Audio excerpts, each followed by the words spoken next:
In the forests of the Ardennes, on that freezing December morning in 1944, an SS lieutenant colonel named Joachim Peiper found himself caught in a peculiar contradiction. His armoured column was slicing through American positions with the kind of precision and violence that had made the German Panzerwaffe legendary. The initial hours of the offensive seemed to validate every wild promise that had been made back at headquarters. His Kampfgruppe, handpicked to serve as the spearhead of what Hitler had grandiose titled Operation Wacht am Rhein, was doing exactly what it was supposed to do, creating panic, sowing confusion, breaking through. Yet Peiper wasn't looking at the enemy soldiers scrambling before his tanks. His attention was focused on something far more mundane and infinitely more terrifying: the fuel gauges. Every single one of them was dropping with a relentlessness that no amount of tactical brilliance could arrest. Each time one of his massive Tigers lurched forward through the snow, each time a Panther's engine roared to climb an icy slope, precious gasoline disappeared into the mechanical maw of these steel beasts. The entire offensive, this last desperate throw of Germany's remaining military dice, rested on a foundation that was equal parts audacity, surprise, and something that military planners rarely admit to relying upon: hope. More specifically, hope for fuel. The commanders had been quite explicit in their briefings. The Americans, they said, would provide what Germany could not. These soft, undisciplined Americans, with their wasteful habits, would abandon their supplies in the face of superior German fighting spirit. The advancing panzers would simply take what they needed from the fleeing enemy. It was, when you stopped to think about it for more than a moment, an extraordinary assumption upon which to base the last major offensive of the war. But these were extraordinary times, and desperation has a way of making the improbable seem inevitable. And then, in those snow-covered Belgian woods, something remarkable happened. Something that seemed to validate the entire mad premise. Peiper's men stumbled onto an American fuel depot. For those first electric moments, it must have felt like divine providence, like the universe itself had decided that perhaps Germany deserved one more miracle. But what they discovered in that forest wasn't going to be their salvation. It was going to be something far different and far more devastating. It was going to be a measurement, a way of understanding, with brutal mathematical precision, just how thoroughly they had already lost this war. What they found among those stacked jerry cans and fuel drums was proof of how completely American industrial logistics would crush Hitler's final gamble. Let's step back for a moment and understand the situation Germany found itself in by the autumn of 1944. The Third Reich was being squeezed from two directions, and the pressure was becoming unbearable. From the east, the Red Army was advancing with the kind of methodical, grinding determination that seemed unstoppable. From the west, Allied armies had broken out of Normandy and were sitting at Germany's doorstep. If you were a realistic member of the German High Command, the picture was unambiguously catastrophic. Every metric, every map, every intelligence report screamed the same conclusion. The war was lost. But inside Adolf Hitler's mind, that same catastrophic situation looked entirely different. He saw it as an opportunity for one final masterwork of military genius, one last grand operation that would shatter the Allied coalition and turn the tide of the war. The plan he conceived was so audacious that many of his own generals thought he had completely lost touch with reality. 3 entire German armies would concentrate in secret. The best panzer divisions that could still be scraped together would form the armoured fist. They would punch through what intelligence suggested was a weakly held section of the American line in the Ardennes forest. The same forest, ironically, that Germany had used for its invasion route in 1940. Once through, they would drive hard for the Meuse River, cross it, keep driving. The objective was Antwerp, that vital Belgian port where Allied supplies flowed into Europe. Hitler's vision went beyond merely capturing the city. He told his generals that taking Antwerp would split the British and American armies, creating chaos in the Allied command structure. More importantly, he promised them that Antwerp's massive stockpiles would resupply the German armies. The fuel, the ammunition, the food, all of it would fall into German hands and sustain the next phase of operations. This wasn't just part of the plan. This was the essential core of the plan. Germany would resupply itself from captured enemy stores. This reliance on enemy supplies wasn't born from strategic preference. It came from grinding necessity. By late 1944, Germany was hemorrhaging resources at a rate that couldn't be sustained. The Allied strategic bombing campaign had been brutally effective against synthetic fuel production facilities. The complex plants that turned coal into gasoline had been systematically targeted and destroyed. Production had collapsed by roughly 90% from its peak. The great Romanian oil fields at Ploiești, which had kept the Wehrmacht mobile for years, were now in Soviet hands. The effects of this fuel starvation rippled through every aspect of German military and civilian life. The Luftwaffe, once the pride of German arms, was largely grounded. It didn't matter that German engineers had developed jets that were technically superior to anything the Allies flew. Those jets needed kerosene, and there simply wasn't enough to keep them in the air in meaningful numbers. On German streets, civilian vehicles had become almost invisible. The few cars still running were typically official vehicles or those belonging to high-ranking party members. The Gestapo was spending resources hunting down black market fuel dealers, treating them with the same seriousness as enemy spies.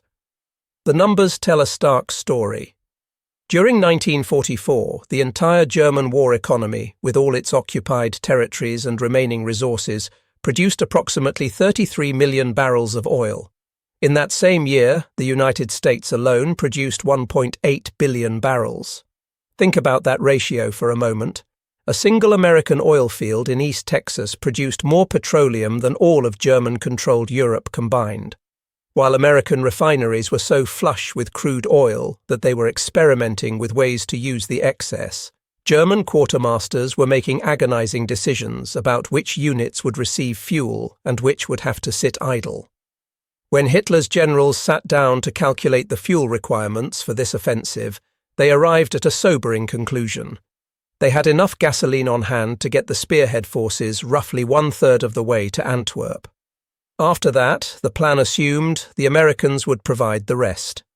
It was a gamble built on hope, and as the panzers began rolling forward into the snow on December 16th, every crew member knew they were riding on borrowed time and borrowed fuel. The armoured spearhead of this offensive was assigned to the 6th Panzer Army, commanded by SS General Sepp Dietrich. Dietrich was a long-time Nazi loyalist, one of those men who had been with Hitler since the early days of the party. His most effective tool was Kampfgruppe Peiper. These weren't just soldiers, they were the distilled essence of what the SS considered the ideal fighting man. Fanatical loyalty, extensive combat experience, equipped with the finest weapons the shrinking German war machine could provide. They were riding in some of the most fearsome armoured vehicles ever constructed. The Tiger II heavy tank was a monster. Its thick, sloped armour made it virtually impervious to frontal attack from any Allied tank gun. The 88mm cannon it carried could destroy any Allied tank at ranges where return fire was impossible. The Panther medium tank was, by many measures, the finest balanced tank design of the entire war. Good armour, good speed, devastating firepower. But these mechanical marvels shared a critical flaw. They were incredibly thirsty. Peiper knew the numbers intimately because his ability to advance depended on them. Each Tiger II consumed approximately 2.5 gallons of gasoline for every single mile it travelled under ideal conditions. In the rough terrain of the Ardennes, with its hills and forests and muddy trails, that consumption could easily double. To put it in perspective, for every gallon of fuel that an American Sherman tank burned, a Tiger II burned 3. For a nation that had no fuel to spare, building an army around such gas-guzzling vehicles was a paradox. It reflected a philosophy that had guided German military thinking for years.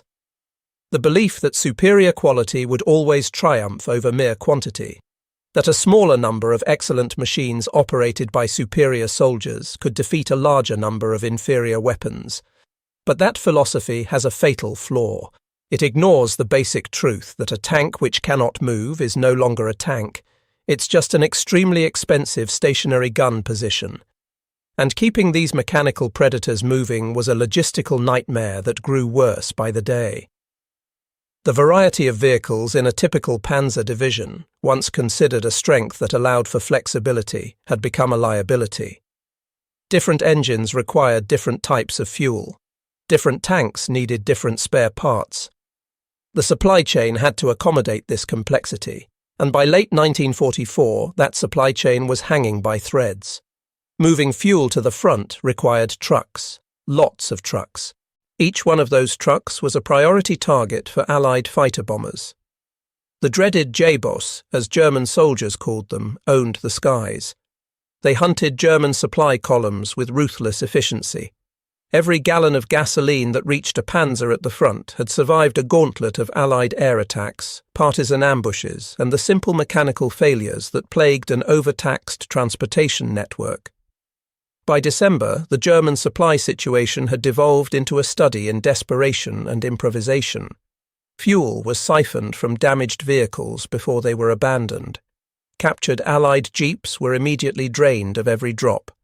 A commander like Peiper might have nearly 100 tanks under his command, but if he only had enough fuel to move 30 of them, his effective combat power was reduced by 70%. The plan was for these thirsty predators to sustain themselves by feeding on the logistical arteries of their enemy. They were hunters being sent into the wild, expected to survive by consuming their prey. While Germany was fighting a war on fumes and desperation, America was prosecuting a global conflict while swimming in petroleum. To the average American soldier, fuel was just there. It was as reliable and unremarkable as the air he breathed. The colossal system that made this possible was one of the great logistical achievements in military history, though it rarely gets the recognition it deserves.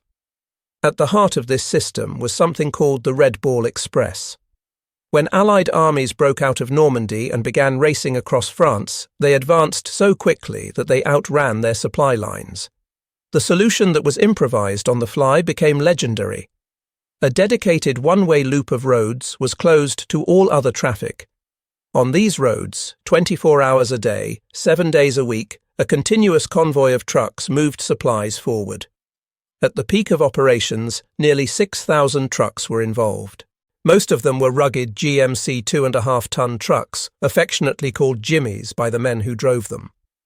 The majority of these drivers were African-American soldiers, serving in segregated units in an army that wouldn't fully integrate for years yet. Despite facing discrimination and prejudice, they kept the supplies flowing. In just 82 days of operation, the Red Ball Express delivered over 412,000 tons of supplies to the advancing armies. The operation itself consumed 300,000 gallons of fuel per day just to keep its own trucks running. A German army group commander would have wept to see that much fuel being used just for transportation. But that was merely one component of the system. An even more impressive achievement was Operation Pluto, which stood for Pipeline Under the Ocean. Engineers laid flexible 3-inch diameter pipelines across the English Channel, from England to France. Through these pipelines, fuel flowed continuously, pumped directly from British refineries to the continent. It was an unstoppable river of petroleum. From the coastal depots where these pipelines terminated, smaller pipeline networks branched out, following the armies as they advanced. Like a circulatory system delivering oxygen to the body's extremities, these pipelines delivered hundreds of thousands of gallons of fuel daily to wherever it was needed. In late 1944, Allied forces in Western Europe were consuming 7.5 million gallons of fuel every single day. The US First Army, the very force that would bear the brunt of the German attack in the Ardennes, maintained a strategic reserve of 3.5 million gallons.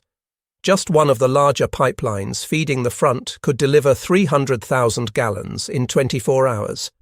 This wasn't merely a numerical advantage, though the numbers were certainly overwhelming.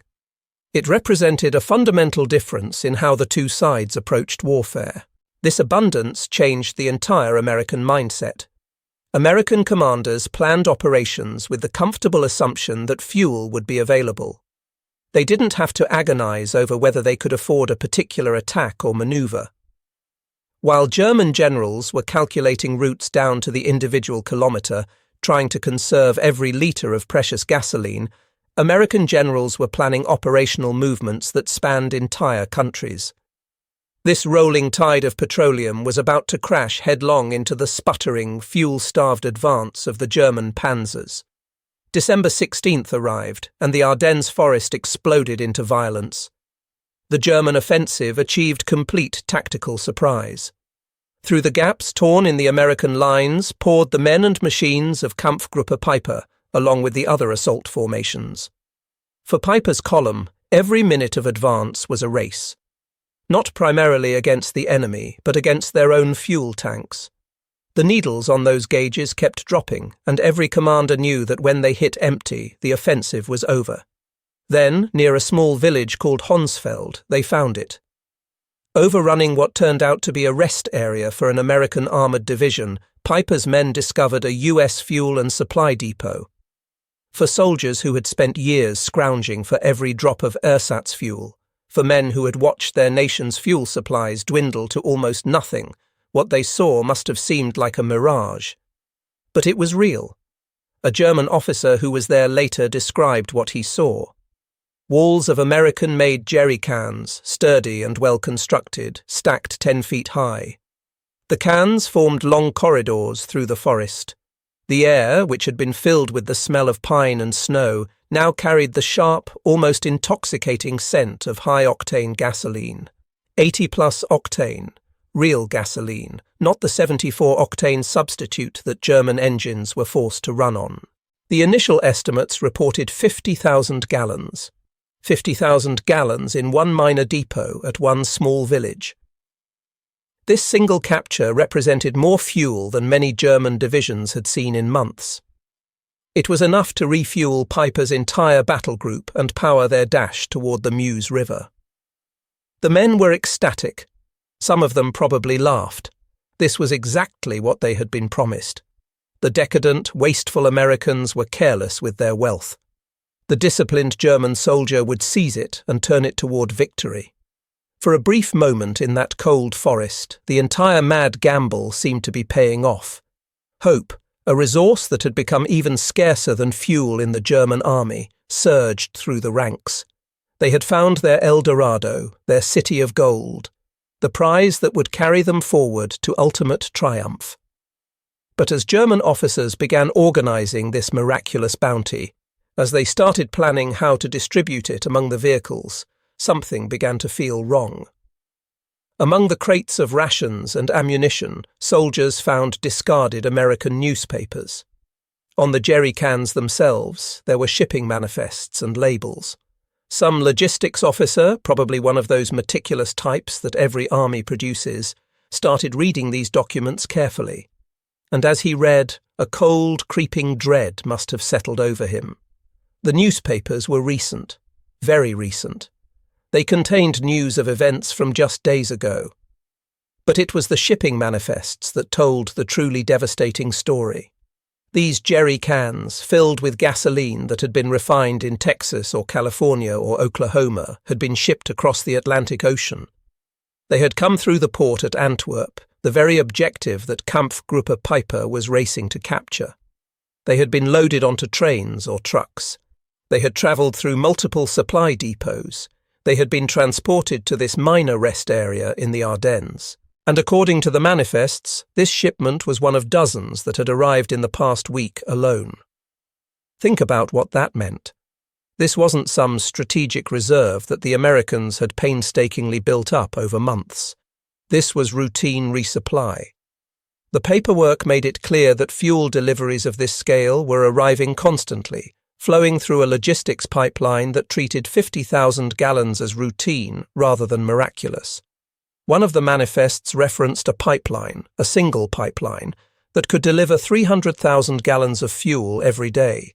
300,000 gallons, in one day, from one pipeline. A German panzer division fighting at high intensity might burn through 300,000 gallons in a month.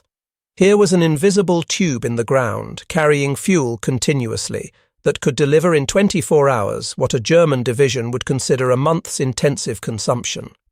Suddenly, that 50,000-gallon discovery didn't seem like a jackpot anymore. It was pocket change. It was the equivalent of a millionaire dropping a $20 bill on the sidewalk and not bothering to bend down and pick it up because it wasn't worth the effort. The Americans hadn't lost this fuel in any meaningful sense. Its loss wasn't even a significant inconvenience. It was a rounding error in their vast logistical calculations. The German soldiers standing in that forest, reading those manifests and newspapers, began to understand something profound and soul-crushing. For years, German propaganda had painted America as a soft, mongrel nation. A country of shopkeepers and businessmen with no stomach for total war. A place where jazz music and Hollywood movies had corrupted any martial virtue. That comforting lie was now lying shattered in the Belgian snow. As one German soldier later wrote in a letter that was captured, there was a profound sense of demoralization that set in. Not from being defeated in combat, not from facing superior tactics or better weapons, but from the sudden, undeniable recognition of the sheer material wealth that stood behind the American soldier. How could you possibly defeat an enemy who treated what would be a war-winning treasure for your entire army as little more than a rounding error? An enemy who could lose 50,000 gallons of fuel and not even notice it was gone? The discovery of that fuel dump near Honsfeld was supposed to be a turning point. And in a sense, it was. But not in the way the Germans had hoped.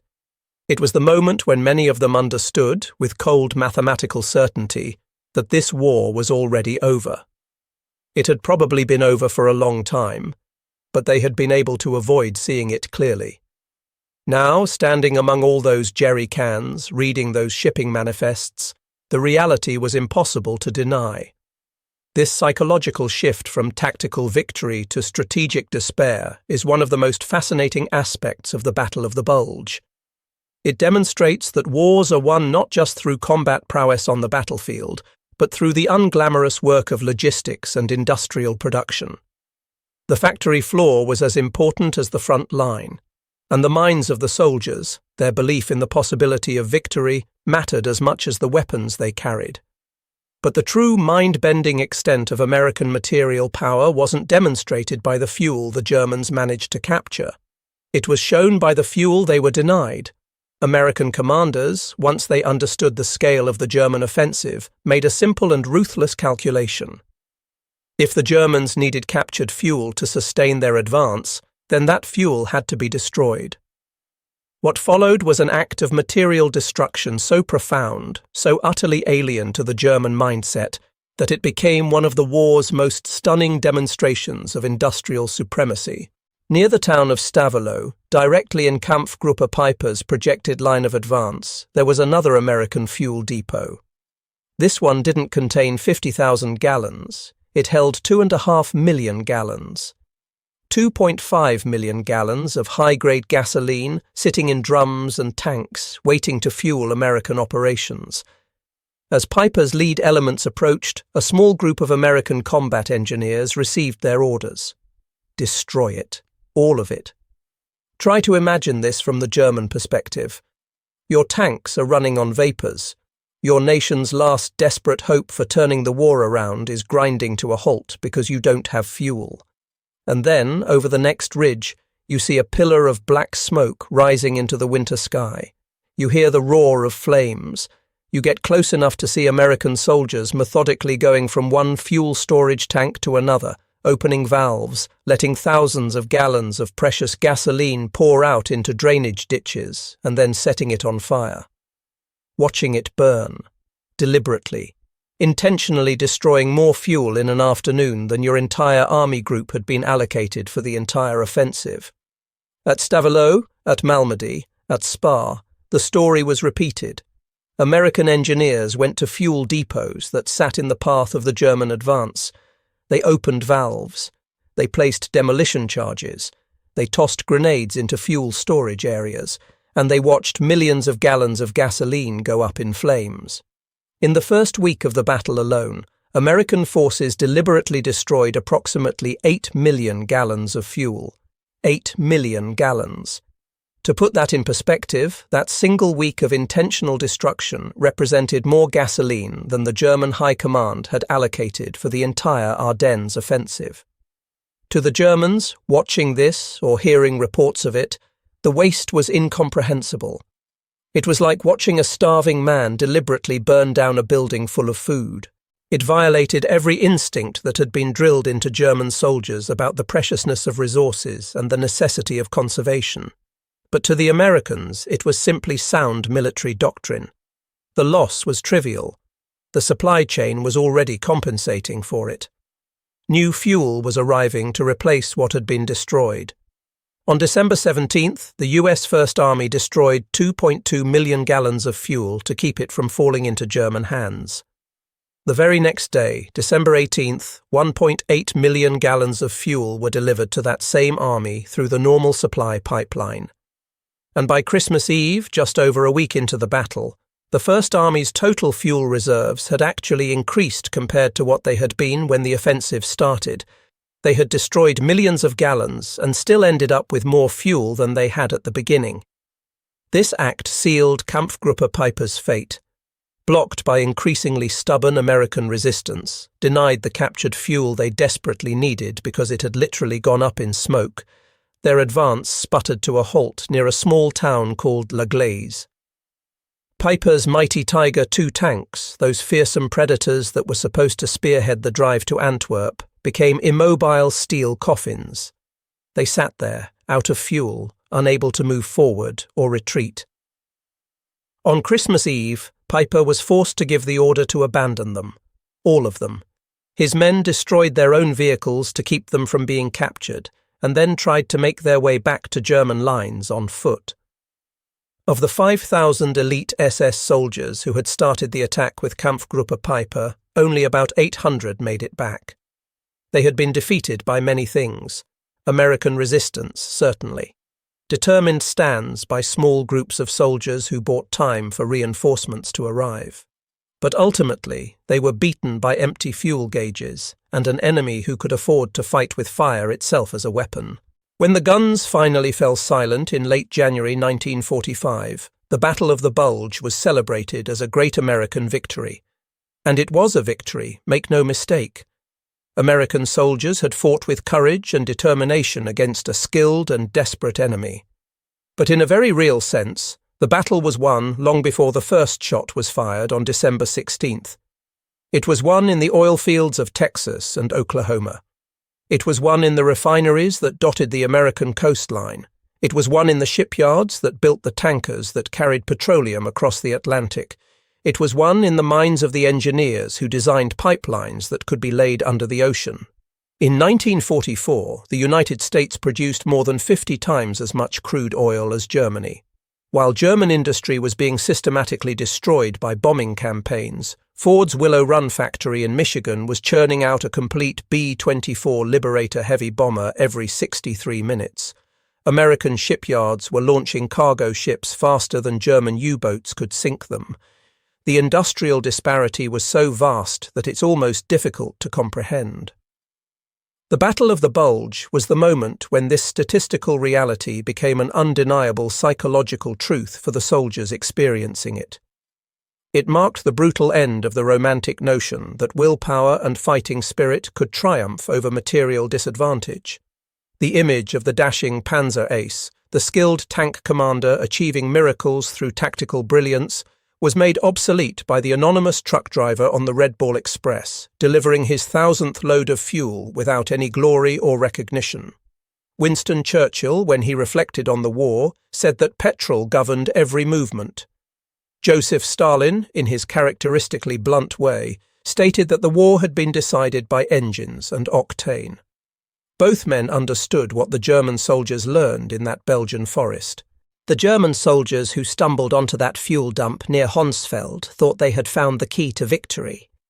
What they had actually discovered was a measuring stick, a way to understand the vast, unbridgeable chasm between their exhausted, depleted nation and the industrial colossus they had so foolishly decided to fight.